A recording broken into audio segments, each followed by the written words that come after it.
রান্নাঘরের জেদি ময়লা কিভাবে খুব সহজে ঝটপট করে তুলে নেবেন ঘষা মাজা অতিরিক্ত কষ্ট ছাড়া, সেটা আজকে আপনাদেরকে দেখাবো।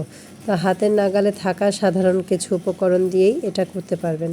তো চলুন শুরু করা যাক। দেখে নিই কী দিয়ে জিনিসগুলো তৈরি করলাম।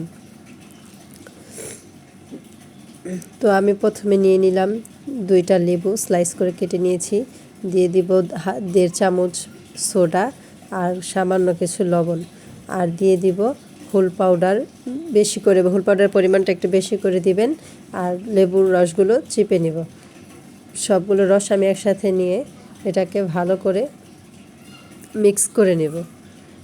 ততক্ষণ পর্যন্ত মিক্স করতে থাকবো যতক্ষণ পর্যন্ত লেবু আর এই সোডা, লবণ আর হুল পাউডার এগুলি ভালো করে মিশে না যায়, এগুলো যেন দানা দানা না থাকে।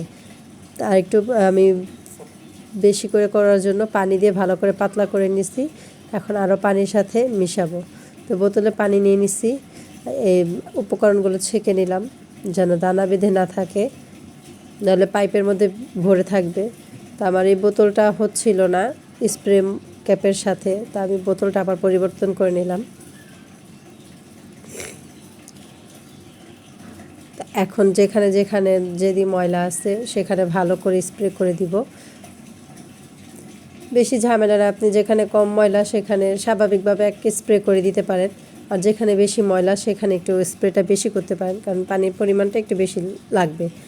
আর এটা আপনি স্প্রে করে প্রথমে 5 থেকে 10 মিনিট রেখে দেবেন। আরও বেশি সময় যদি রাখতে পারেন সেটা আপনারই ভালো, ময়লাগুলো একেবারে ক্লিন হয়ে যাবে। কমপক্ষে আপনি 10 মিনিট রাখার চেষ্টা করবেন, 5-10 মিনিট রাখলেই এনাফ। তো দেখেন আমি ভালো করে স্প্রেতে দেওয়ার কারণ মানে পানিটা সব জায়গায় পায়, আর আপনি যদি এভাবে ফেনা করে হাতে নিয়ে দেন সেক্ষেত্রে এভাবে সুন্দর করে দিতে পারবেন না। তো সাইডে দেয়ালে আমি পুরো পাকের ঘর পরিষ্কার করছি, তার জন্য স্প্রে বোতলে করে নিছি। আপনি যদি শুধু চুলার জন্য হয় সেক্ষেত্রে আপনি বাটির মধ্যে এভাবে লিকুইডটা গলিয়ে তারপরে ব্যবহার করতে পারেন একটা কাপড় দিয়ে। কিন্তু যদি পুরো ঘর পরিষ্কার করতে চান, কোনা চিবিতে দিতে চান, সেক্ষেত্রে স্প্রে বোতল ব্যবহার করবেন।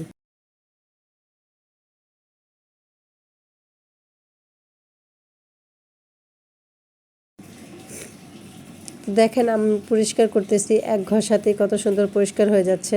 তো এটা ব্যবহার না করলে আসলে বুঝতে পারবেন না, মনে হয় যে এটা কাল্পনিক বা বেশি বলতেছি।